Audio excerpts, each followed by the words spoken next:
What if communication isn't just about the words that you say? What if it is about the energy that you're showing up in? And each individual person can show up in different energy based on the relationships they have or the people that they surround themselves with.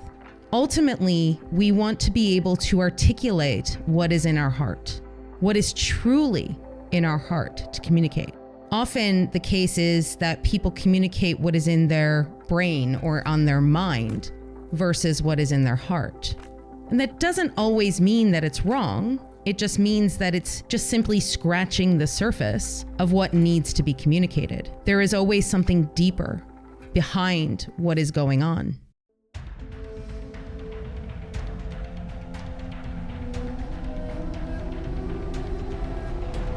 Welcome to the Akashic Recordings. My name is Annette DeLu. I'm an Akashic conduit, channel, and spiritual guidance coach. What you will be hearing today is a real session with one of my clients. All the names have been changed for privacy, and of course, with their permission, we are privileged to hear these beautiful stories to allow us a small glimpse into the Akashic Records. If you would like to book a session with me and be part of the podcast, please feel free to head to my website at infinitesoullove.com. When you book your session, just make sure to check the box that you would be interested in having your session utilized for the podcast. For those of you who really wanted to sign up for Soul Discovery Workshop, I have great news for you.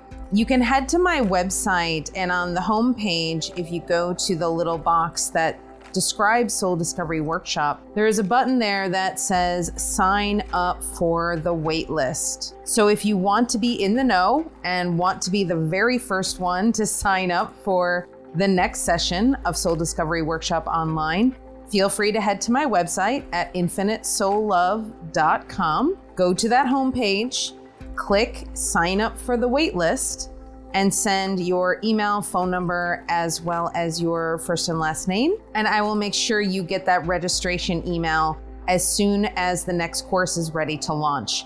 In addition, you will get a discount code for the early bird sign up. So if you are interested, head over there now. We've all had one of those moments where you're in a conversation with multiple people and you're trying to say something. Or maybe you're trying to interject an idea or a story. And each time you try to, you get interrupted or cut off, or it seems as though the people surrounding you are not really hearing you or understanding that you want to be part of the conversation. Nadine came to me with some very big questions about communication and why she was feeling triggered in these types of situations where she would be with her friends and everything that they were saying was more important than anything she had to say. She was always interrupted, belittled, and made to feel like her points or stories weren't important. So we tackle this subject matter throughout a majority of this session, talking about what you can do in these situations and how you can start to move through these triggers.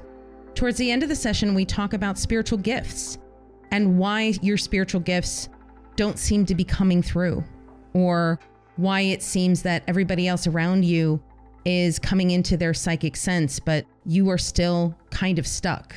I will address more of that subject matter of spiritual gifts in the discussion portion as well.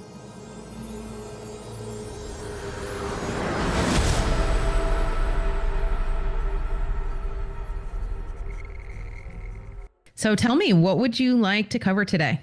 Okay, so I have a few questions. I know that you cover normally the soul purpose and soul origin. So for sure that.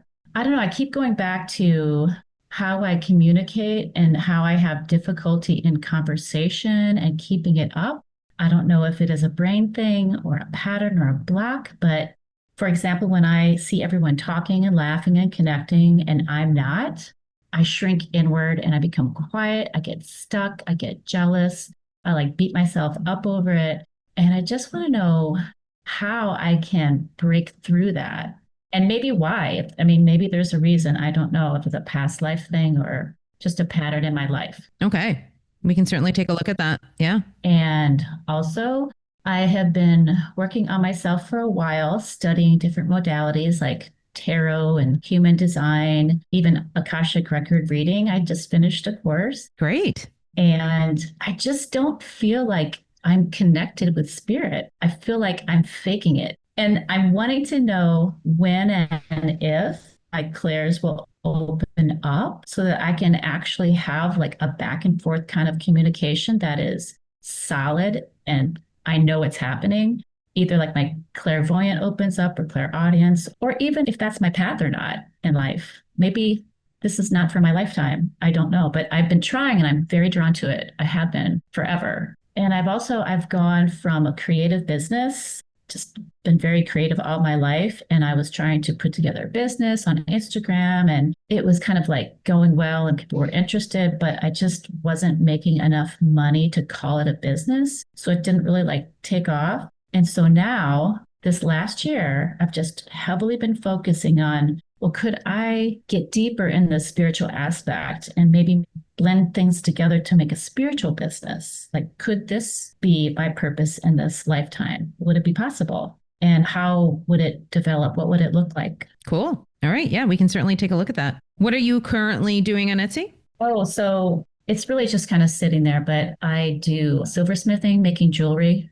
Beautiful. So I cut my own metal and use a torch and create from scratch. That's just been on hold for a year. Okay. Yeah. Got it. All right, great. So have you had an Akashic record session before? I have. They seem to be different. They are. Yeah. I was so drawn to yours, though. Yours just seems so rich and complete. So I'm really excited for today. Oh, I'm so glad. Every Akashic session can be different based on the practitioner because every practitioner brings in something different. I want to thank Akula, my Akashic guide. Thank you so much for being here. Thank you to Archangel Metatron and Archangel Sandalphon for being here as well, guiding us through the records today. I would like to ask for the highest light of divine protection. And today we are opening up the Akashic records. Okay, great. Thank you. Okay, so they want to clean up some things first, and then we're going to dive into soul origin and soul purpose. Okay, cool. All right, so we're going to go into the communication issue. And is this from a past life? It is. Okay. It's from many past lives, in fact. Okay. All right, let's take a look at the ones that we need to look at. How many do we need to look at? Just two. All right, so let's take a look at the first one, please. The first lifetime they're having me take a look at is, I'm hearing it's in Germany. You are in a family that is quite wealthy. You're sitting at a dinner table and you have three sisters, one brother, and it's a grand table. It's quite long. All of the sort of niceties are being observed. This is a rather formal dinner. You are the youngest. There are several noblemen there as well. You are hosting a party. Your family is hosting this party that's going to be taking place after the dinner. The dinner was for only close friends, and then the party was going to be opened up to other people. You were quite excited because this was the very first one that you were really able to attend because you had been too young in the prior instances of this event, whatever this event is. So now you're officially old enough to eat at the dinner table, to take part in the party. Your sisters were already quite good at the table manners, all of the things that you were meant to do. And you have one sister who is very kind and is trying to help you with all of the rules and the manners that you had to abide by. You had been taught this from a very young age, but you were so excited that a lot of the sort of protocols kind of fell out of your head and you were just excited to be there. You were trying to engage in the conversation and you would say something that would sound in your head very smart and very appropriate for the conversation. And there were two men that were sitting across from you, two of the noblemen, and you would say something and they would look at you and almost dismissively see it as, oh, that's a cute comment from a little girl, and then move on. Like they were not taking you seriously in any way. You felt that you were being a good contributor to the conversation, but yet you weren't really able to speak on the same level because you didn't have the experience in life. You were just not old enough yet.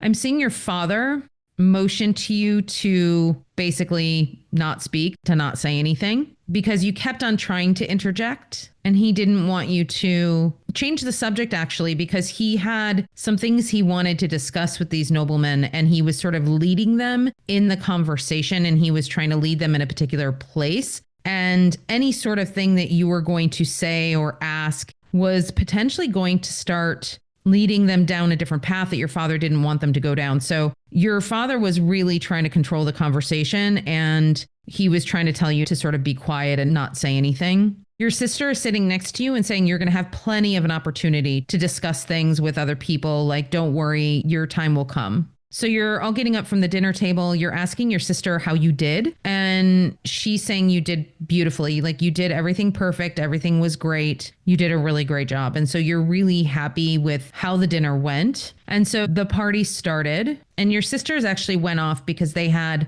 dances that they needed to fulfill with suitors and things like that. So like they had things that they needed to do, and you were kind of left there. You didn't really need to do anything because you weren't yet old enough to have suitors, but you were getting there. This was not the year. I keep on hearing the words from you, I'm not a child anymore. And you felt like you kept on being treated like a child. You couldn't really connect to some of the other children. So some of the other children that you really grew up with, that you spent a lot of time with, they have now sort of grown up to the point where you're not children, but yet you're not adults. And so there's not the same dynamic anymore. The carefree way of being that you used to have with these people is now gone. And they're adopting like these more formal ways of being. And you're trying to still play like a little girl, like a child, and they're not really into it. They're not allowing it. They're saying, no, we've got to act this way. That's kid stuff. We're not going to play like that anymore. You felt very stuck in between. Like you felt stuck in this place where you didn't know where exactly you belonged. Like you didn't belong being a child, but then you didn't belong being an adult, and you couldn't really express yourself either way. This was the first time that you had really not had a good time at one of these parties. Typically, you really enjoyed these parties. You really enjoyed the playfulness, the dancing, everything, and you always had a really great time. And this was the very first time you just really didn't have a good time. You went out to bed early. Your mom puts you to bed and basically says that it's going to get better. Okay. So they're wanting me to fast forward in this lifetime now. You're older. You're just about to get married. You're going through all the traditions. You're doing all the things that you need to do to get married. I'm hearing like preparations. You're really excited. You actually are looking forward to getting married, even though you don't know the man very well. You trusted that it was a good match because everybody around you told you it was, but you were really excited. You were happy to start your own life. You felt ready. You felt that you had done everything you needed to do to prepare yourself to be a good wife. This is a theme that seems to be going on in this lifetime too, which is like everybody around you is preparing you for each stage. So like they were preparing you for the dinner, they're preparing you for the marriage, they're preparing you for all of these things. And there's not a whole lot of you in any of these situations. It's all just they're preparing you to do the right thing. They're grooming you to be the right way, say the right things, do all these things that are, quite frankly, not having anything to do with you. And it's just protocol of society. You get married. Your husband is not particularly nice. He's very charming to other people on the outside, but to you, he's quite cold. All right. Okay. So this perpetuated the silencing of your voice because essentially he told you to just shut it, essentially. He's like, I don't want to hear anything. I don't want to know what you want, what you need. I don't care. I have fulfilled my end of the bargain by marrying you. That is it. He felt forced into the marriage, and he was quite angry that he had to marry you because he didn't want to marry you. There was actually somebody else that he wanted to marry, and his parents forced him to marry you. And so he kind of took it all out on you, and he wasn't even willing to like get to know you as a person to see if he could in fact learn to love you or learn to accept you. He was just in complete resistance to the whole situation. So he pretty much left you to your own devices, which made you quite sad because you didn't really have anything. Like you were just raised to essentially be a good wife and do the things that you were meant to do in society. And he was not really allowing you to fulfill those duties, so to speak. So you were just kind of lost. You didn't know where to go, what to do. He didn't bring you to parties. He went to parties on his own. So even from that perspective, like you couldn't even use your voice in the society way of just small talk and chat and that kind of thing because he just wouldn't bring you. So the only party that you really ended up being able to go to was the one that your parents hosted. And at this point, you were kind of over that anyway. Hearing your mom say to you, you're at one of the parties one of the years, and you're saying to your mom, like, how horrible he is, because she was asking why you weren't at certain parties, why you weren't at certain places. And you were just like, because he won't bring me. He refuses to bring me. And she says, well, what is it that you're doing wrong? Like, why are you allowing that to happen? And you were just flabbergasted. You're like, I don't even know what to say. Like, how is this my fault? The family's at the parties and the husband was, but he didn't invite her to these societal parties that even the family was at. Correct. Oh, gosh. Yeah. Your family was at some of these other parties and you were not there. Mm-hmm. And they were always inquiring as to why. And your husband would make up excuses like, oh, she's not feeling well, or oh, this and this and that. So your parents kind of didn't really know that he was keeping you from them. And so when you finally told your mom was like, well, what are you doing wrong? And you were just like, I don't even know how to respond to that because there's nothing that I've been doing. He just basically doesn't want me there. So your mom kind of put it a little bit on you, which was completely unfair. But I could communicate. I could do conversation just fine, right? Like it wasn't like I was saying weird things and inappropriate. Oh. No, not at all. No. So here's the thing is that this lifetime is very important to connect to because it was multi-layered. So it started off when you went to that first party and your dad was like, no, shh, don't say anything. Like, I've got to manipulate the conversation, or the other nobleman looking at you like you're a child, so it started there. And then it kind of escalated into what happened when you were married, which was your husband telling you to basically shut up and not say anything. And so like it was just a consistency of people silencing your voice no matter where you went. Now, in this particular time frame, in this particular place, being a woman, that wasn't really uncommon. That was something that was generally something that happened where women were told to be a certain way, act a certain way, not say certain things, those types of things. They were told exactly what to do and how to do it. And so it wasn't unusual. However, there were circumstances within your soul that were calling for this type of situation in order for it to help you with your own voice. They're saying to me that you did sign up for this experience in this particular lifetime for this suppression of your voice in order for you to know and understand when it is aligned for you to communicate. Sometimes people communicate for egoic reasons where they want to have the last word, or they want to interject, or they want to tell their story, right? So there's like that aspect of communication. There is the communication of banter, let's say banter or debate. There is the communication of intimacy, where you are communicating your deepest feelings or what is within you that is very vulnerable. There are so many different ways that one can communicate. What I'm seeing with you is that this particular lifetime that we were just looking at was showing you where things were not aligned for you to communicate in the way that you wanted to communicate. And so one of the things that they're showing me is that for you, and this is something that is significant with your soul, for you, you have to communicate on a heart level. You have to communicate in authenticity. And when you are around people who are not communicating in authenticity, they're not communicating on a heart level, it's very difficult for you to connect to them. And it's very difficult for you to hold that conversation because the energy that they are communicating with just simply doesn't match the energy that you communicate with.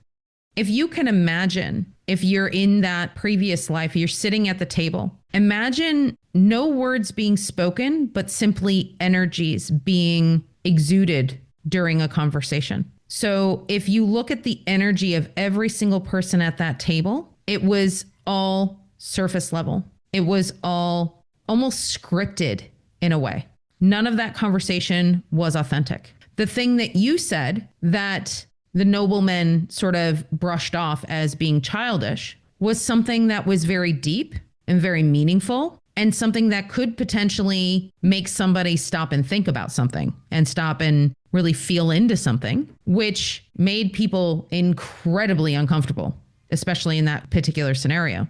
So when you say something that is like provocative, let's say, like thought provoking, heart provoking, and the person or people in that space are not ready or willing to hear it, accept it, or understand it, it is going to get dismissed. And then in which case you yourself feel dismissed.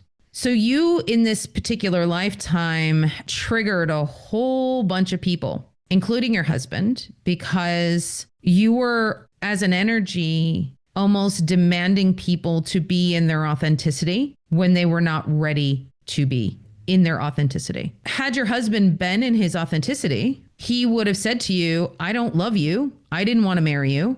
I was in love with somebody else and I want out of this marriage. That would have been his truth and his authenticity. But he didn't do that because of societal pressures, pressure from his parents, all of those other things. So how that came out in him was anger.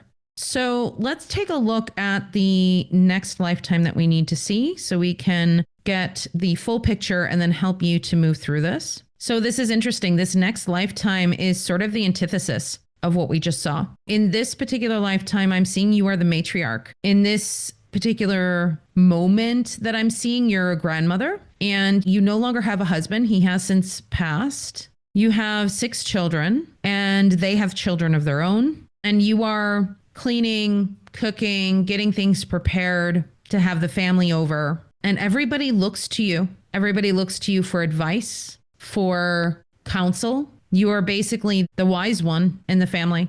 I'm hearing the words abuela, so I feel like it's a Spanish-speaking country. What time frame? It feels more recent. This feels, is this the lifetime just before this one? It is. Yeah. Okay. Yeah. Because it feels like somewhere in the 1940s, maybe 1950s. And what era was the previous lifetime that you were talking about in the wealthy family? They're saying the word Habsburgs. What is that? I don't know what that is. I mean, I know what it is, but okay. It looks like, I just looked it up. Sorry. Habsburg monarchy was 1500s. Thank you. I mean, that would make sense because they were saying that was like early medieval. Yeah. Okay. So then they want to point out that the reason why they're showing you this other lifetime that was just before this one, where you were the sage, the wise one, the one that everybody looked to for answers, is because it shows the difference between when you incarnate in a life where you have people that are aligned with you and people who are not. And we do have a tendency to incarnate in various different iterations of being aligned or not aligned with the people that we incarnate with based on the lessons that we're here to learn. So in the previous lifetime that we looked at, the one in Germany, that one is a lifetime where you were really trying to understand what it means to be in your own energy and have the authenticity of who you are and what that feels like when you're surrounded by people who are completely not aligned with you. And then this lifetime just before this one, it was a lifetime where almost every single one of the family members you had, almost every single one of the children and their grandchildren, all were either part of your soul family or souls that you had incarnated with many, many times before. So you were all very aligned, all in a very, very equal frequency, if you will. And so you were heard, you were respected, you were beloved. And even to the point where I'm hearing you say to some of your grandkids, like, I don't have all the answers. Sometimes you guys got to figure this out on your own. I'm not going to be able to give you everything all the time. But you have in this previous lifetime I feel like you have such a beautiful, calming energy about you. Even in the grief of losing your husband, you have peace. I am hearing the words the eye of the storm as well. Wherever, angels, can you tell us where they were? I feel like it was because they're pointing at South America. I don't know why. So it's like they're pointing to like Chile, like the northern part of Chile, somewhere in that area, wherever that happens to be. Okay. That's funny. And sometimes they do that because, you know, maps, world maps and countries and borders and stuff move all the time. What I know in my head as geography, it might not have been the same at the time. So whatever that was, that's why they're giving me the sort of the general area. Okay. Thank you, angels. They're so funny sometimes. So then how did this energy sort of come back for her? She's learning to integrate. Oh, I see. Okay. All right. I'm going to ask you, when it comes to communication with people that you are aligned with, how do you feel in this lifetime? Well, I don't know if it's just how I feel or if it's both of us are kind of gelling. I feel good when it does happen. Okay. When I feel like someone is accepting me and listening to me. Okay. And it's about being heard and being understood. Is there any other information we need regarding this so we can help her with this feeling? Yes. Okay. We're giving her all of this information, and this is very important for her to hear and understand right now. We're giving her this information because it is something that she does need to let go of. If she is in a place where her energy is not being received, she needs to take a step back and not try to push it. And the reason why is because it is simply energy that is not utilized in a way that is beneficial for her. So if she is in a place where people are not respecting, listening, and loving in their conversation, then it is okay for her to not interject or to not enter the conversation. Now, some of the jealousy that she experiences and feels is tied to the feeling of wanting to be able to communicate on the level that these people might be communicating on. And that is simply not beneficial for her in any way. It is not beneficial for her to lower her standards of energy for communication, even though it may be easier for her to have a communication with somebody who is in a lower energy or on a more surface level energy. It is almost a waste of her energy. Okay. So does that make sense? It's not that you need to necessarily change how you're communicating. It is about the people that you're communicating with and the energy that they happen to be in. Okay. Okay. And people's energy fluctuates all the time. So, I mean, if you're talking to a bunch of people and it's not aligned on that one particular day, that's fine. And then maybe in another day, there is something that is a bit more aligned for you and you can actually enter the conversation and have a really rich experience in that. But it is up to you to determine whether or not that is right for you. And the shift that they want you to make is to not look at it as a deficiency and look at it as discernment. Ooh, I like that. It's discernment. How does that feel? Well, kind of okay. I love the word discernment, but there is still this desire to connect with people. So there is some disappointment in that. But they're saying I need to be okay with just sitting and listening and not expelling all this energy to try to just jump in the conversation. Exactly. The interesting thing is that when you release the resistance, and it's interesting that this is coming up because it doesn't feel like resistance in you. It feels like you want to participate in the conversation. Right. But what it ends up being is a resistance into not being included, not feeling valued. Right. Included and valued so much. Yeah. And so you're resisting what is in that moment and wanting to change it. And so if you can relax back into, well, okay, so I'm being interrupted. I'm not being valued. I'm not being able to get my point across. I'm just going to sit back and see how this opens up. And you'll find that if you just sit back and relax into it, people might end up becoming more receptive if you're not trying to get into the conversation, if that makes sense. Okay. Mm-hmm. Then instead of you lowering your energy to their level of conversation, you sit back and you're almost demanding them to come to you, to your level of energy in the conversation.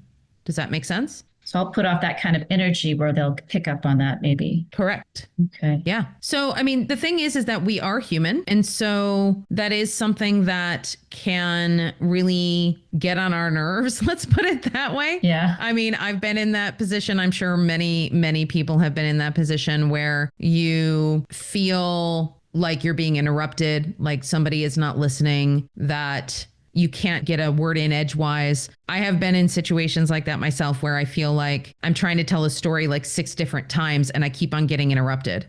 And there are times when I'm like, yeah, whatever, it's fine. I guess I just don't need to tell that story. And then there are times when I'm just annoyed and I'm just like, can I just finish a damn story, please? Yeah. You know what I mean? Like it just really it depends on where I am energetically. It depends on who's there. It depends on a lot of things. Mm-hmm. It's about observing the energy of what's going on around you. It's about the energy of what is happening within you, what you might be going through on any given day, and observing that and saying, okay, how can I communicate from the best place of authenticity right now? Right. And just setting that intention. Yeah, I think I was going to say, if I try to interject, then I'm not sure what I was going to say. I guess it's draining. It's draining. There may come a time, depending on the people who are there, that you actually sit the person down and say, look, I feel that I am not heard. I feel like you don't value the things that I say. I feel like that I am sort of discarded in a lot of the conversations. And I kind of want to know what your feelings are on that and if we can work on our communication so this doesn't happen. Mm-hmm. So there may be people that you might want to have that conversation with, but it just depends on how close you are to those people. If it's somebody that's worth having a conversation with about, like if it's just an acquaintance friend that maybe you see every once in a while, then maybe it's not really worth it. But right. If it's somebody you're close to, then it might be worth a conversation. Oh, I know what I was going to say. But some of these, like for example, someone's just a strong personality type where everybody expects them to talk and they're full of stories. And I mean, I don't know why I have this desire to like be them, probably because they're on stage and they're being seen and heard. But so what do I do when their strong energy happens?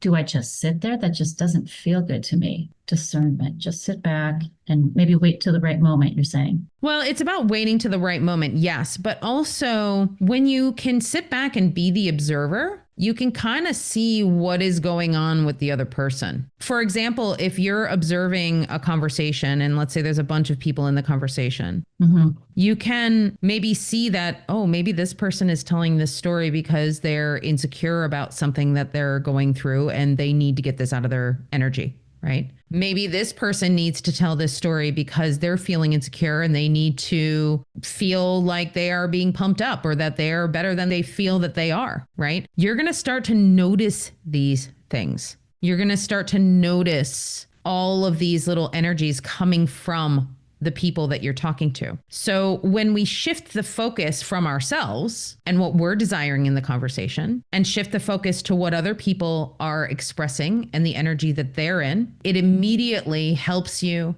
to understand the dynamic and the energy of what is going on. Does that make sense? Yeah, it sure does. Question though, am I in a lifetime now where there's just like a misalignment of friends? So they're going to hold off on that question. Okay. Remind me to come back to that. Okay. I want to get to your soul purpose and soul origin first. Sure. And then we're going to kind of go into that. But I do feel like it is more of a transition in your energy rather than they're not aligned. I feel like maybe your friends were aligned at one point, but they're not anymore. Okay, so let's take a look at your soul origin point. Oh, okay. All right. So her soul family, where did they go first? Was Earth the first place they went to? Yes. Oh, okay, cool. But she did not incarnate right away. Oh, got it.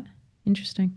The way that they show me soul origin is typically sort of the way in which your soul has individualized from the collective of divine source energy. And your soul individualized in a group, your soul family group. And the whole purpose of your soul family group, it was to incarnate on earth. So that was the whole purpose of coming here. Now, it's not to say that members of your soul family haven't been to other planets and other places. They have, but your main focus has been to incarnate on earth. Your soul and two other souls in your soul family were sort of the leaders, if you will, the leading energy. And if you want to consider it to be almost like higher management, okay? So like you would take all the different energies of all the different souls and say, okay, cool. So this energy is that energy is that. Okay, you guys would be great over here. You guys would be great over there. So it's almost like you are the delegator. You're the delegator of the energies of where they need to be, where they need to go, how they need to operate, what they need to, not what they need to learn, but what they need to know in order to learn the things that they want to learn. And so you and two other souls in your soul family are sort of the delegators. You're the leaders. And so the three of you did not incarnate on Earth right away because you were basically sending everybody else down there to just kind of get acclimated and see how things were going. And you were anchoring in the light on the other side. So that is the case for most soul families, and it is the case for most souls, is that we always have to have anchors on the other side. Anchors that are of really high vibration that can keep us connected to that beautiful divine energy. Because we lower our energy so much to be here that we do have to have that bridge to be able to connect in. Okay. You basically stayed on the other side in order to do that for quite some time. Part of your challenge is that you have not had as many incarnations on this planet as, let's say, the rest of your soul family, because you did spend so much time being the anchor on the other side. Now, since then, you basically have rotated. There have been other members of your soul family who have volunteered to stay on the other side and be the anchor. So you kind of rotate in your soul family as to who ends up staying on the other side to be the anchor. You are now in your incarnation rotation, let's put it that way. And you have often struggled with being in the lower energies. This is part of the challenge that you are here to overcome, is how to be in this beautifully high energy that you're in while still doing your delegation job, essentially, and helping the other souls that are here on Earth. And you do help them even while you are incarnated. Okay. So this is part of the reason why they're wanting you to shift your energy to the observer too, is because some of the people that you are friends with right now are actually part of your soul family, and they are going through some serious crap. Let's put it that way. And some of the stuff that they are going through is stuff that you can actually help them with, but you're not necessarily recognizing that you can because you're still working on your own stuff. So in those particular instances, what you can do is you can take a step back, certainly, if it feels unhealthy to you to be friends with these people, or there's some dynamic that's unhealthy, you can take a step back, do the work that you need to do in order to move through that.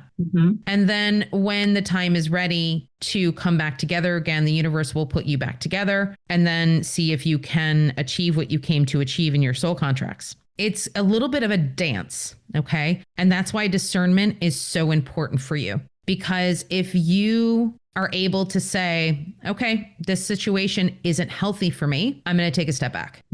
That's what you need to do. Do you have any questions on your soul origin? You said that my purpose was how to be in the energy. I guess I was confused about that sentence. Essentially, what they were showing me was because you were the person who is sort of the leader, upper management, if you will, like the delegator on the other side, when you were in the beginning parts of the incarnations of the soul family, that was your job. Right? When you were not in a physical body, you were still in your soul. That's what your job was. So what you're trying to do is still do that job, but in a human body. Your soul is trying to do this job of being upper management, being in that place of helping people get to where they need to be, write the soul contracts that they need to write, have the experiences they're meant to have, delegating the things that need to be delegated you're trying to do this while still being incarnated. Keep in mind that a lot of that job is done on the other side by your soul, and you're not even aware that your soul is doing it. Sometimes those jobs are just things that our soul does, and we're living our lives and we have no clue. Okay. Yeah. There are times when you are required to actually help the human. And that's when certain humans come into your life and you are meant to have these experiences together. They're showing me that of your group of friends that you have now, not all of them are those people. There are only, I'm seeing like 3 people that you are connected to as soul family, that you are in fact meant to connect to, help each other on certain things. Like they're triggering you so you can grow, and then vice versa. You are going to grow and then help them. Okay. Is that a little bit more clear? Yeah, definitely. That there's a purpose for all this, that there's a reason why people are triggering me, or like I trigger them, or yeah. Absolutely. It's not just random. Nope. Yep. Never is. And the one thing that I want you to maybe journal about a little bit is, what is the common trigger? If you have multiple people triggering you in the same way, then that's something that basically your higher self is saying, hey, we need to look at this. Hey, we need to change the way we approach this. Hey, this is not what we want to be experiencing. I find it easy to come up with triggers to what's bugging me. And I can even find the source of it, but I don't know how to release it, like to how to be okay with it. That's the difficult part for me, letting it go. It's not necessarily about being okay with it. It is about identifying what is the core reason the trigger is there to begin with. It's not like you're going to go into this situation where, let's say you're having a conversation with a bunch of people and you're getting dismissed, you're getting interrupted, you're not able to say the things you want to say, and you're getting triggered, you're getting angry, you're getting jealous. Okay, cool. It's not that I want you to say, oh, well, it's okay. They can continue having the conversation by themselves. I don't need to engage. I'm just going to sit back here and do nothing, because that's not going to be authentic to the way you're feeling. Right?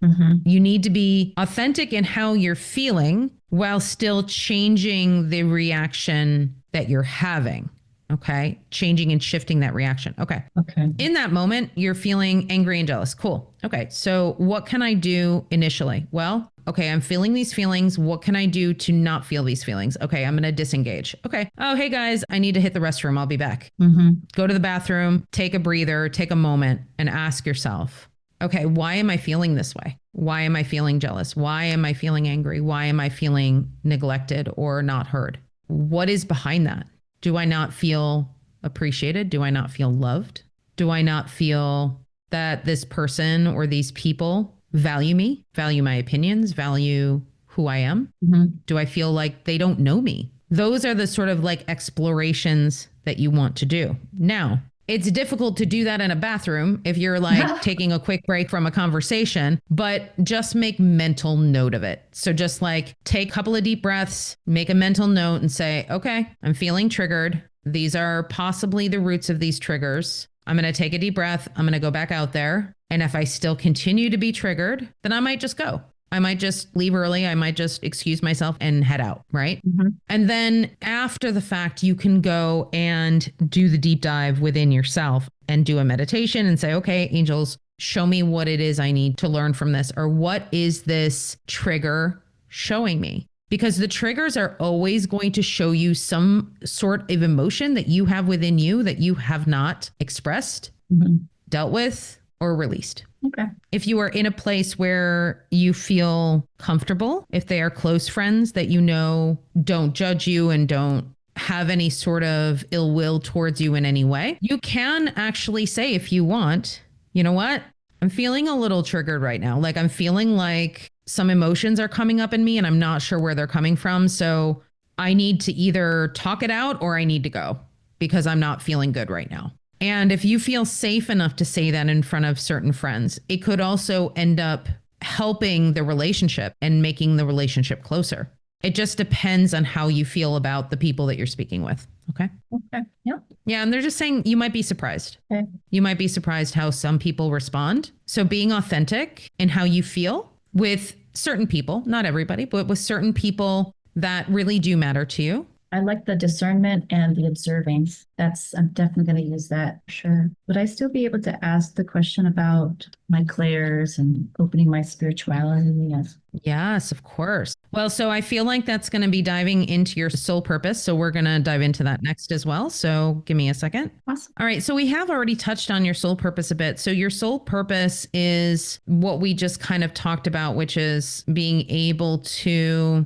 do the job that you do as a soul, but here on earth. And the expanded version of your soul purpose is to be able to create space for the different types of energies that each one of the souls in your soul family are. So each time you connect with a member of your soul family, you are having to almost be a chameleon to adjust to the energy that that person is in. Because each member of your soul family, while you are all of similar energies, do have very unique signatures. And so in helping each one of these energies, you do need to almost match their energy in order to know where they're coming from. So then you can advise them accordingly. So that's interesting because that does have an effect on your energy field sometimes. The fact that you have to do that, it is almost like you're taking on the energy of the other people. And you're doing it temporarily, and then you're going back to your own energy. But in doing so, it does shift and change your energy as well. Oh, that's interesting. I haven't seen that before. So that's something that they're wanting to explain in more in a 3D way. So for example, if you have a member of your soul family who wants to learn how to get through losing a job, you yourself might go and lose a job so you know what it feels like to lose a job, so then you can go advise them. Like behind the scenes kind of thing, not intentionally. Correct.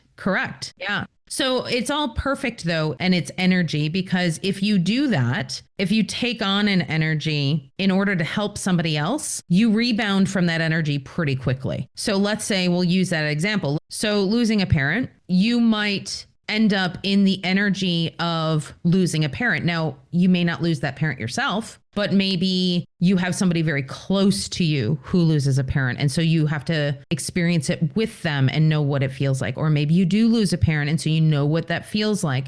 So then you can help others. When you do have those experiences based on what you're helping others with, you get immense support. Whether it's energetic support, whether it's physical support or monetary, doesn't matter what it is, you get the support you need. When it comes to your spiritual gifts, you're kind of waiting at the moment. Because you are the leader of your soul family, you can't really ascend too much faster than them. And the reason why is because you want to be able to bring them with you. Now, technically, could you ascend much faster than them and just ascend? Yeah, totally. You can totally do that. But because of the job that you have and what you are here to do, it's like you're the teacher waiting for the straggler kids to catch up. So once the straggler kids catch up, then you're going to be able to level up. And when you level up, it's going to be a big level up. And so what you have been doing recently has just been preparation. You're just getting ready. You're doing all the things that you need to do to get ready for this level up. And once that level up is unlocked, it's going to come in like floodgates. In this lifetime? Yeah. So I need to find the people in my soul family that I can help level up in order for me to continue on my journey. Not necessarily. So this is not something you need to do physically. This is a soul thing. Okay. So you don't have to do anything physically yourself. You don't have to go find anybody. You don't have to do anything. All you have to do is focus on you, your journey, what you're doing, clearing out the things that you need to clear out, and just be. Yeah. The one thing that I want to also connect you to is the preparation that we go through is long sometimes. We go through the shadow work. We go through the preparation. We learn, as you said, you learn tarot, you learn this, you learn how to read the Akashic records, you learn all these things. And it feels like you're learning them or experiencing them in a vacuum because it's just you and your brain and your intuition. Yes. And it's very, very difficult to determine what is yours and what isn't. Right. It is very important to practice with other people. I would recommend, because you took the Akashic Record training, I would recommend maybe getting together with some people and just practicing. Okay. Yes, we have been. I just go blank. It's like deer in headlights. Not sure what that's all about. Meaning that all of your senses are blank, like you're not getting anything from any of your senses. I may be getting like some tingling on my scalp or my arms. Nothing auditory, like visual, no, but I feel like I'm making it up. Okay. Like just from like experience of my own and not necessarily tapping in. Got it. Okay. One of the things that is a misconception, I feel, is that if it's coming from you and your own experiences, it's not from spirit. Spirit uses that all the time for me. They'll give me experiences in my life to give me an idea of what might be going on with the client. And so there are times when I will mention it. I'll mention the story. There are times when I don't. There are times when I don't even mention the story, but I know what they're talking about based on what they're showing me that I experienced in my own life. Don't dismiss that as something that is not a message, because it can be. What I feel is going to be your exploration is how the messages are coming in. Are they coming in through songs? Are they coming in through stories? Are they coming in through various different means of knowledge? What are they coming through? Okay. A lot of people have a preconceived notion that, well, if I'm tapping into my intuition, if I'm reading the Akashic Records, I should be able to see visions of things. I should be able to see actual pictures of things that are happening. And that's not always the case. Mm-hmm. I oscillate between being able to see visual pictures, channeling. There are times when my guides will literally just take over the channel because they're like, you're not going to understand this, so we're just going to tell you. Mm-hmm. There are other times when I get the chills coming up from the base of my spine, which just gives me a confirmation on what I am intuiting. They use what is already in my brain to give me the context of what is happening. For example, they give me a lot of Disney movies because I'm a huge Disney freak. I'll get Disney movies as messages, as energies, as various different things. They'll use whatever they need to use in order to get the message across. Okay, interesting. So being open to whatever that is going to be important for you. Granted, you are still in the incubation process and you are doing that. You're staying there, like I said, for the other members of your soul family. And when the other members of your soul family are ready, then you're going to be able to sort of level up and explode out into more of this beautiful energy. And when you do, you will notice the difference. Okay. You will notice the difference significantly when you start connecting in. Okay. I guess I'm a little worried about the whole when my soul family catches up kind of thing. Are they going to do this on their own? Is this something that I need to put upon myself to try and move it along? There's nothing you need to do. There's nothing you need to do to move it along. It's just nothing. Okay. Here's where, when they talk about divine timing, this is where divine timing is perfect. Okay. So what they're showing me is your work that you are doing to learn, to shift, to deal with your triggers, to deal with your fears, to level up. All of this work that you are doing is coinciding with whatever work the other members of your soul family are doing. And when you're ready to level up, they will also be ready to level up. Oh. So it's all going to happen sort of all at the same time in that divine timing. It's not that you're going to be waiting around for them. It's just that you are going to be doing the work that you need to do in order to get to where you need to go. Mm-hmm. And they're going to be doing the same. Okay. That's a relief. Good. If you can imagine, it's like puzzle pieces. Like, oh, there's all these puzzle pieces that just kind of fit together. And often we don't have all the puzzle pieces yet, so we don't know how they fit together. And then once we see how they fit together at the hindsight, if you will, then you're like, okay, now I see why all that happened. Sure. Yeah. For me, it took me, I would say, a good solid 5 years to prepare to read the records. Mm-hmm. Of practicing for 5 years? Nope. I didn't practice a thing when it came to the Akashic Records. This was shadow work. This was getting rid of my fears, getting rid of my programming and limiting beliefs, getting rid of my abundance blocks, getting rid of old stories, getting rid of self-worth issues, building my self-worth, building my self-confidence, building my confidence in the messages I was receiving from my guides, like just, general messages while I was using tarot and things like that. It was 5 years of initiation. And when my guides first told me that I'd be reading the records, I read a book on the Akashic records and I was like, oh, that's really scary. I don't want to do that. And I shut the book and I put it away. They were like, yeah, that's fine. You can shut the book and put it away. You're still going to go through your initiation, but that's fine. I went through it. And when I came out the other side, and my guides were like, okay, now take the Akashic record training. So I did. I took the training. Did you have a knowingness about that? You just had a knowing, or you actually heard them speak to you? I asked because I had seen a couple of different trainings and I was like, are these the right ones? They're like, nope. I'm like, okay. I'm like, are these the right ones? They're like, nope. They're like, you'll know. And then it happened to be the training that my mentor I had been working with for years put up. It was clear that was the right one. Within the week of learning how to open the records, I was already in the records and reading them. It was easy. Wow. Beautiful. I could do it. Yeah. But the thing is I had done the 5 years of work ahead of time. Yes. Okay. That's where I'm deep in it right now. So excellent. Yeah, exactly. So don't worry. It's going to happen. You're honing your intuition. It's a process. It feels like a slow process. And when you finally get to the place where things start opening up, you're like, oh, wow, I guess that wasn't so slow. Like that came in pretty quickly when I didn't realize that it was going to. Right? That's why they're saying you're already doing the work. You're already doing exactly what you need to be doing. You're already working through the things you need to work through. And it'll come when the timing is right. But continue to practice, continue to hone those skills, and continue to hone the confidence in yourself. Okay. Is there time by chance to have one more quick question? Yeah, go ahead and ask and I'll let you know if we have time. Okay. Wondering if my husband is part of my soul family. What is the purpose of our relationship in this lifetime? He is not. He is a respite from you having to deal with soul family. A respite. Because you're sort of the boss, if you will. Like you just want to be with somebody who you don't have to boss around.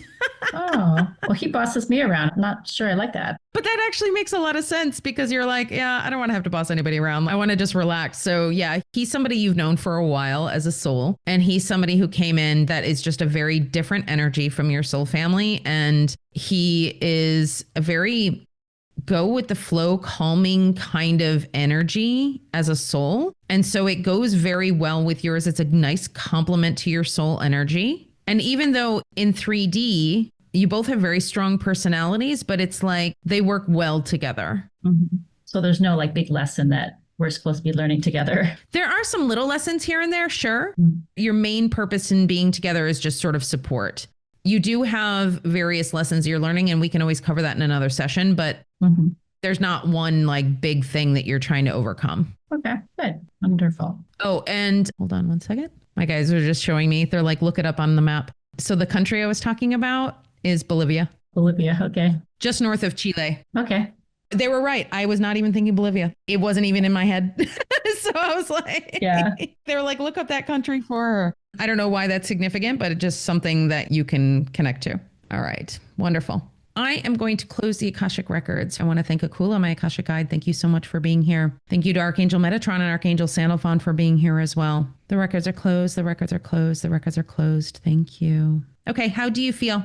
Oh, I feel like I have a lot stuffed in my head right now, and I can't wait to just look over my notes, and I feel good. I feel like it just so much great, beautiful information. It's fun. So what I would like you to do is for the next maybe 2 days, just let all the information integrate. Just relax. Don't feel like you have to do too much. So like, don't feel like you have to run and start working on this stuff like right now. Just let all the information settle and integrate. I'm going to send you the recording so you can always listen to that again. Okay. Make sure you're drinking a lot of water over the next couple of days. Okay. I never know what the word integrate really means. Huh. It's a tough word for me. Okay. So let's see. What is a good way of describing it? A good way of describing integration is when you read something, let's say a fact about something. We'll take Bolivia since I just looked that up. Okay. So Bolivia is a country in South America. It says it spans the Andes Mountains, blah, blah, blah, blah. Okay. So that's something that you have just read. Integration will be traveling to Bolivia and experiencing the Andes Mountains. Oh. Feeling what it feels like to be there. You have heard all of this information in this session. Integrating it is experiencing it, feeling it, letting it settle in your energy field and allowing the universe to bring you the experiences that you need to work through whatever it is we talked about today. Okay, nice. Integration, I always like to think of it as not thinking about it at all, just letting it wash over you like a wave, letting the information just wash over you. Don't try to overthink it. Don't try to figure it out. Just let it wash over you. Let it settle in. See how that feels. And then allow the universe to bring you the situations and the information that you need in the time that you need it. Okay, beautiful. Cool? That makes sense. Yeah. Awesome. Well, it's been such a pleasure. Same here. Thank you so much. You're very welcome. Just out of curiosity, how did you find me? Just as I'm bumping around on podcasts, I went to the podcast for Akashic readings. Oh, great. And I love that you are posting the actual readings and not just giving information about it. That's what's so intriguing. I'm just so obsessed. I'm still moving through them. Oh, I'm so glad. I'm so glad they've been helpful for you. Yeah, they really are. And I'm also seeing parts of me within these readings. Yes. So that's a beautiful thing. That's the beautiful thing about being an Akashic conduit as well, is that like in some of my readings as well, I'll have messages for myself too, which is really helpful. There are things that the guides will tell me that I'm just like, oh, I never even thought about that. That's really great advice. It's funny because while I've been editing my podcasts, because I forget the sessions, literally it falls out of my brain the second I hang up the phone. Sure. Which is good. I have to let go of all the things. But like, I'll be listening to the podcast when I'm editing and I'm like, oh, I should take that advice. That's really good advice. You know? Right, exactly. You know, so it can definitely be helpful for me as well. Yeah. So I'm glad you're enjoying it. All right. Thank you so much. You're welcome. I'll talk to you soon. All righty. Bye-bye. Bye.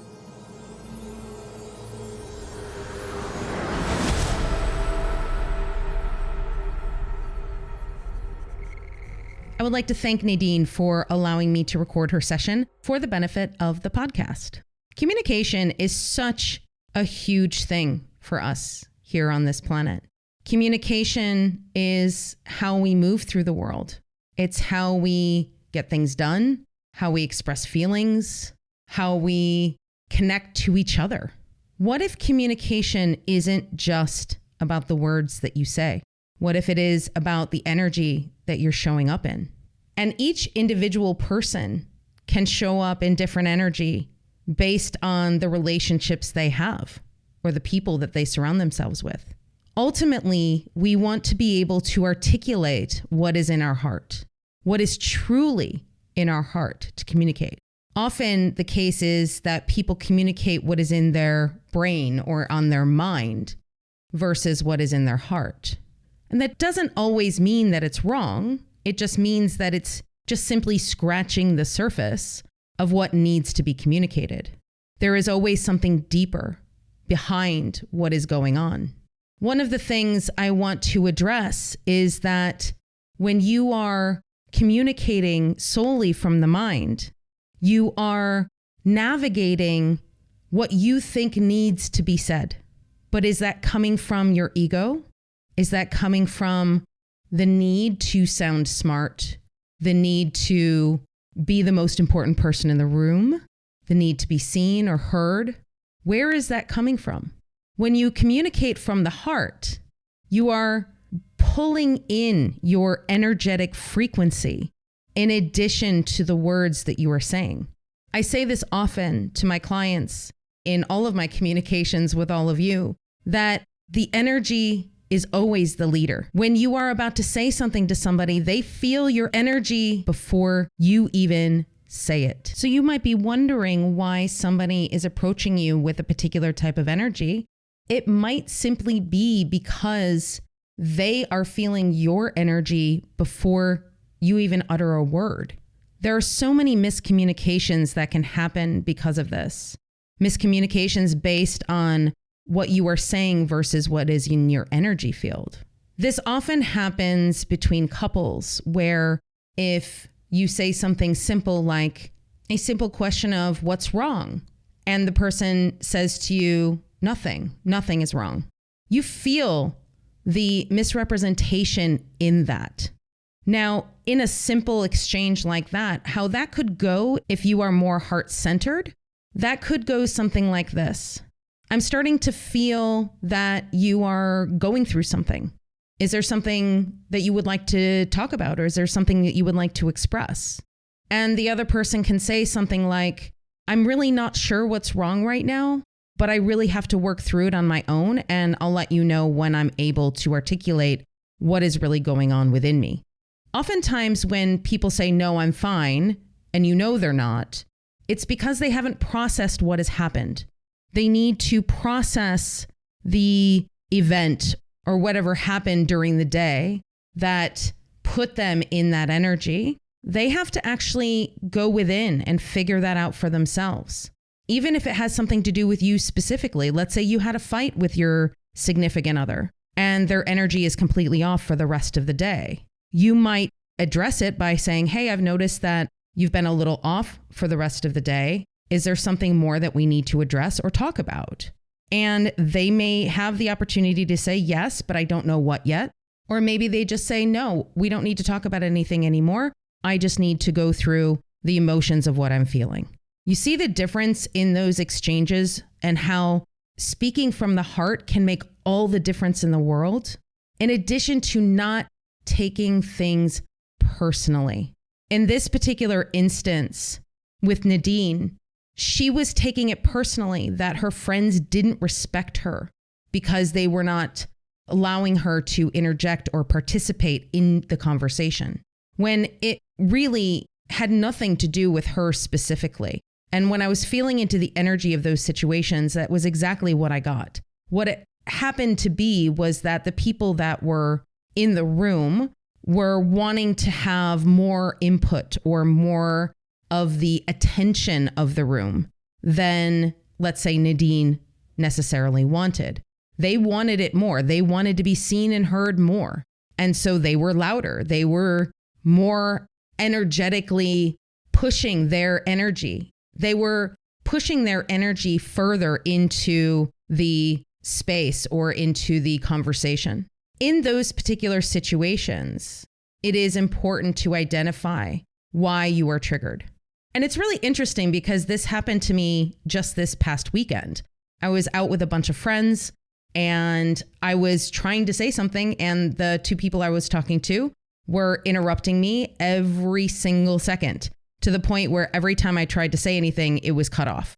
Now, I didn't take any of that personally because I knew that they just weren't really paying attention to anything I was saying. And that's okay, because I know both of these people and I know that they both love and care about me. So I'm not too upset about it. Like, it didn't make a huge difference in my experience for the rest of the evening. Now, also, the subject matter that we were talking about was nothing important. It wasn't anything that I felt like I really needed to, let's say, talk about or get off my chest. That is another difference too, is that if you're just in general conversation and it's a story you wanted to interject or something that you wanted to say or contribute to the conversation, but it's not something supremely important for the relationship between you and these people, sometimes you can just let it go and go with the flow of what is happening in the moment and allow whatever's going to come through. Because maybe you'll have another opportunity later on to tell the same story, or maybe tell a different story, or interject your opinion, or give some really beautiful advice to somebody. You never know how it's going to unfold. But the second you get into that energy of jealousy, like Nadine did, or triggering that almost abandonment wound, feel like you're not being seen or heard, when you get to that point, you're automatically kicking yourself out of the flow of the moment. You can almost feel that energy, right? It's an energy of constriction and not being able to really see outside of anything but the pain or jealousy or anger that you might be feeling. So the best thing to do is to find the easiest way to get out of that emotion. Now, if it's something that has been triggering you for your entire life, it's going to take a while. It's going to take a really long time sometimes to reprogram the brain to not react or respond that way in those exact situations. But it can be done. And the second you set your mind to making those changes, the universe will support you. And I've experienced this many times on my journey as well, where something specific happens and immediately my brain goes to the bad place. It goes to the place of everything is doom and gloom and oh my God, I can't believe this is happening again and all of this. But you can stop and say, nope, I'm going to stop those thoughts in their tracks. I'm going to put that train in reverse and we're going to put it back in the station, because there is no reason to continue to torture yourself like this, because that's essentially what you're doing, is you're torturing yourself with these thoughts or with these repetitive patterns and beating yourself up, giving yourself those feelings of sadness, of abandonment, of anger, of jealousy, all of those things. You're doing it to yourself. And you might say, well, these people are doing it, and so therefore I feel this. Well, sure, but you can always choose a different path. You can always choose a different path in the most minute of increments, and that will help. Every small motion in a new direction for a new thought or a new experience in the same situation is going to help you shift and change not only what you were experiencing, but the behavior that you have in those experiences. And guess what? Once you master that, you will cease to have those experiences. Or if you still do, you simply won't care about them. It won't faze you in any way.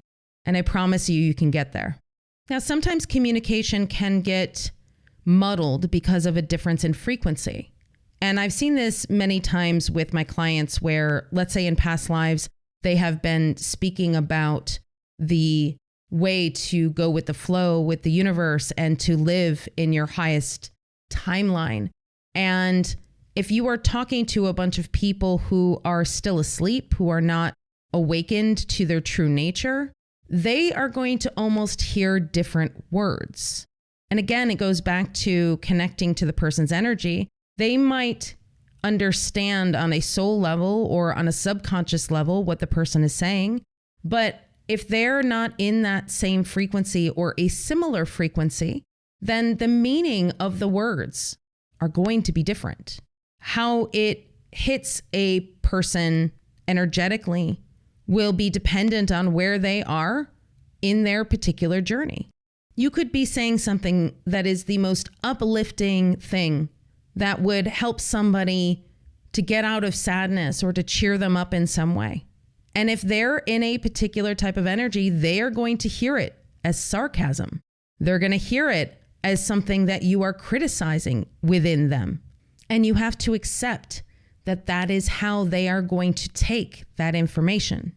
You might think that you have to go in and try to convince them that you meant something different, or that that wasn't the intention of what you said or the energy that you approached the situation in. Unfortunately, it's hard to convince somebody of that when that is all that they are receiving. They're receiving it in a particular way. So imagine the energy of the conversation or of what you had said is leaving your body and it's going through a translator of their energy field. And let's say the translator in their energy field is filled with doubt, suspicion, jealousy, and sadness. And so the words and the energy that are coming from you are being translated through those filters. And there's not any way that you could say it in a different way or be in a different energy in order for them to receive it differently. That is up to them. They need to be able to receive it in the way that they need to receive it. There were so many times when things like this have happened in my relationships where I would feel really bad and I would really try to explain myself and over-explain. And it just never worked until I realized that, oh, this is the experience that they are meant to have. This is the experience that they need to have in order to see where they are energetically. And this happened most recently with one of my friends, where she thought I was doing something because of one reason, when in fact, the reason why I did something was for an entirely different reason. And it was something that I thought was being helpful. And in that sort of misinterpretation, we were able to come to a place of understanding where she understood where I was coming from. I understood where she was coming from, but we still didn't agree on that particular point. And that's okay. Communication isn't always about manipulating a conversation to get somebody to your point of view. It is about being able to have different points of view and come to an understanding about both of them. To be able to say, yeah, I could see where they get that. I could see where they're coming from in that. I personally don't feel that way, or I don't see it in that way, but I can see where it's coming from. Having that compassion and understanding for where the other person is coming from in their communication is the best way to keep the communication going and the flow of the energy to be able to unfold and unravel the way that it's meant to. And maybe things aren't meant to be communicated or resolved immediately right now in every single instance. Maybe things need time. Maybe people need time to think, to go into their heart space, to be able to identify where they are in this situation, to be able to come back and have a better conversation. It is about showing up in your authenticity. Now, what's interesting about that is that you might find that, yeah, I'm being completely authentic right now in the way that I'm communicating. And then you go back and maybe 2 days later, you dive a little bit deeper into your heart and realize, oh, actually, maybe I was speaking from my wounding right there. That was authentic in that moment. But maybe I need to go back and revisit why I was in my wounding at that time and what I need to do to overcome that and communicate in a better way. Authenticity does not necessarily mean that you have to show up perfectly in every single situation. It means that you need to show up in your heart space, heart-led, not ego-led, and not led by the thoughts of having to say exactly what you think the other person wants to hear, because you have no idea what they want to hear. You have no idea what is in their heart until they tell you. Yes, of course, you can pick up on the energy of it, but until it is actually discussed or articulated, it's very difficult to know what might be going on with that person and how many things that they have dealt with throughout the day that could be contributing to how they're feeling and what is going on in their energy field. I encourage you to be open in your communication and also to be cognizant of how you're communicating. Are you communicating through your heart or through your head? Are you reacting? Are you in your wounding? How are you responding? And adjust your actions accordingly. Remove yourself from a situation, as I suggested to Nadine. If you are in a place where you know you're going to respond in a way that is hurtful, that is angry, that is not necessarily a place where you would respond if you were in your balanced state, take a minute, identify the reason why you're feeling what you're feeling, and then come back to it. It's not to say that you can't express anger or frustration. You certainly can, but it's the way in which you do it. So in that instance where Nadine was sitting with her friends and they weren't letting her get in a word in edgewise, she could have said something very passive aggressive, like, thanks guys for not letting me interject into the conversation, or, hey, would you mind not interrupting me when I'm trying to say something? Do you feel the energy of that? Versus you could say, hey, I love you. You're my friends. I do feel, though, that there are times when you interrupt me and it doesn't feel good. It doesn't feel good when you're not paying attention or listening to what I have to say because I want to share it for a particular reason and you don't seem to be interested in what I want to say. And then you can let them respond. Do you feel the difference in those energies? Basically telling your friends or telling whoever it is you're speaking to, this is how I'm feeling about what is going on right now. And I want to know what your input is. I want to know how you feel about what is going on. And then start to make those changes based on the inner work that you're doing. And most likely, if it's somebody who is willing to work with you, they will probably start to shift and change their behavior as well. Because oftentimes people do things because they don't know how you're feeling. How could they possibly know how you're feeling if you are not communicating it? And so here you are stewing and feeling upset and abandoned and disrespected when maybe your friends don't even know that's how you're feeling. If you are not giving them the opportunity to shift or change their behavior based on their love for you, knowing how you feel about a certain thing, you're doing your entire friendship or relationship a disservice. I highly encourage you to share as much as you can of what is in your heart when you feel guided, when it's in the flow, and when you feel like it is the right time. I used to be one of those people that was an over communicator, and, to this day still can be an over communicator at times. And that is also something that you have to take a look at, because if you are over communicating, why are you doing that? What is the need to tell somebody every last bit of your process when in fact they may not necessarily need to know your entire process of how you're going through something? They may need to know what their part is. They may need to know what is really in your heart, or if you're looking to them for some form of help or just to be a sounding board, then you need to communicate that as well. There's so many different things that we can do to improve the communication in our relationships. And I encourage you to try some of these that I have outlined in this discussion and see what shifts and changes for you. And if you're interested in sharing some of those changes as they happen, I would be thrilled to hear about them. So make sure you put those in the comments and social media, that sort of thing. I'd love to hear about what shifts and changes for you. Let's talk about your spiritual gifts. I have heard so many people, so many of my clients be in such despair over not having their spiritual gifts come in yet.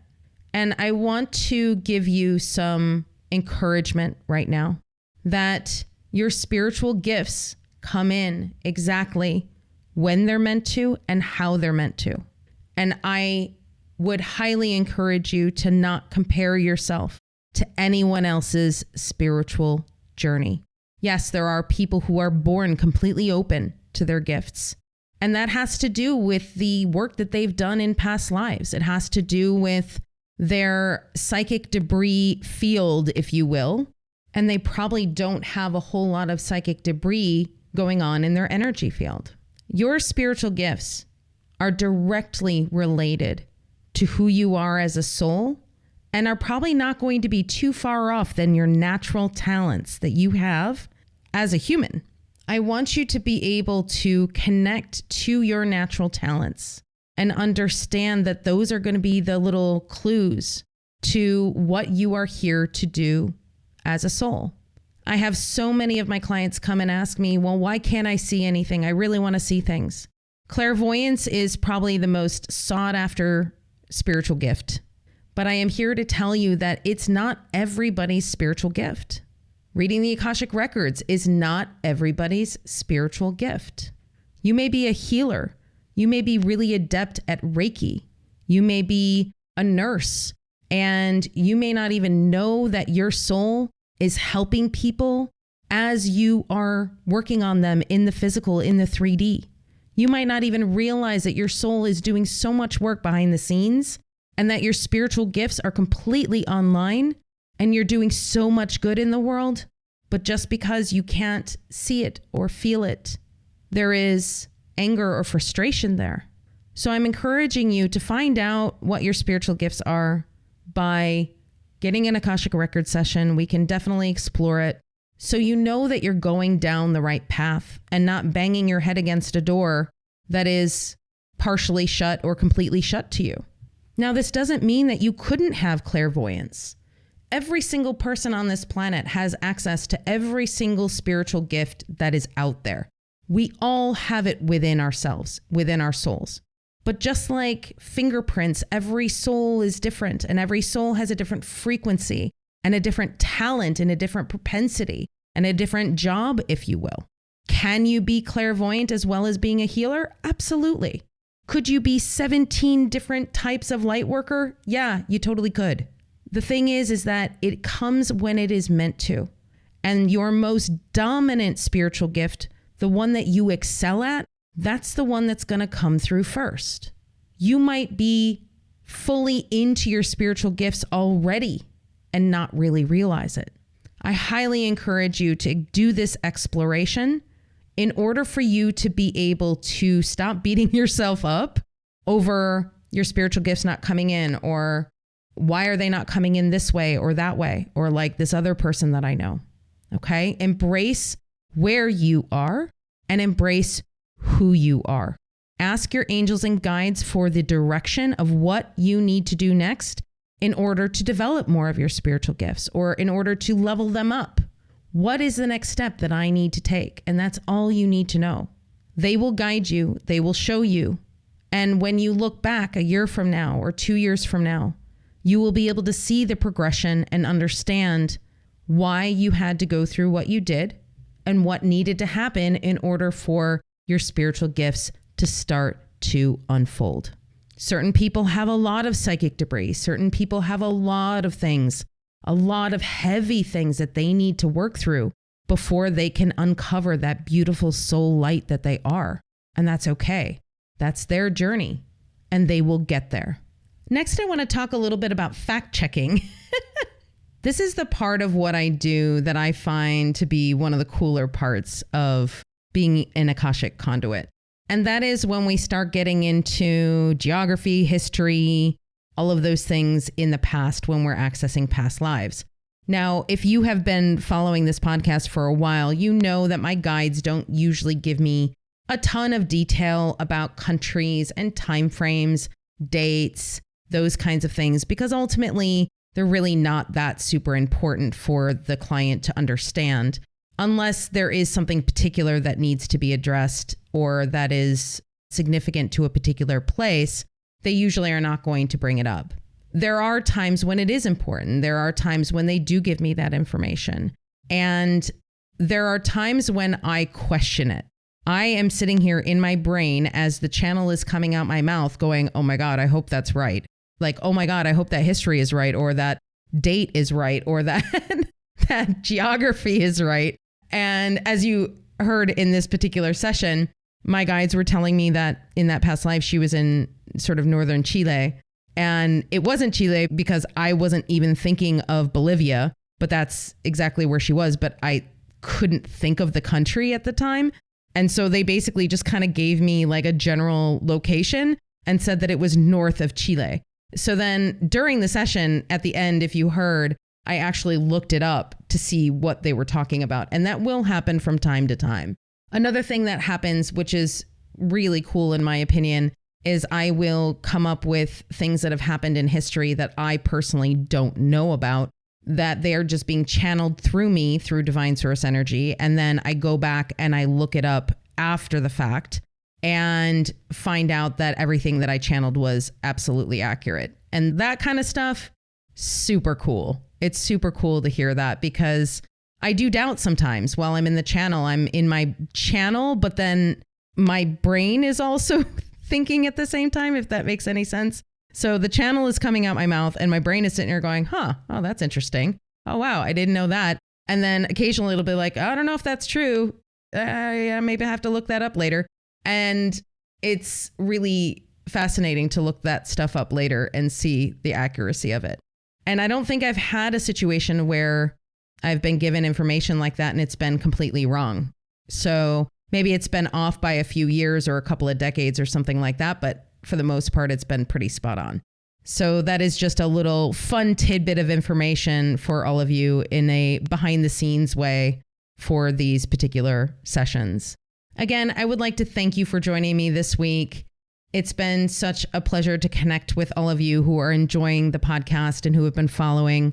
I look forward to connecting with you next week for a brand new episode. If you're enjoying this podcast, it would be really amazing if you could like, share, and subscribe.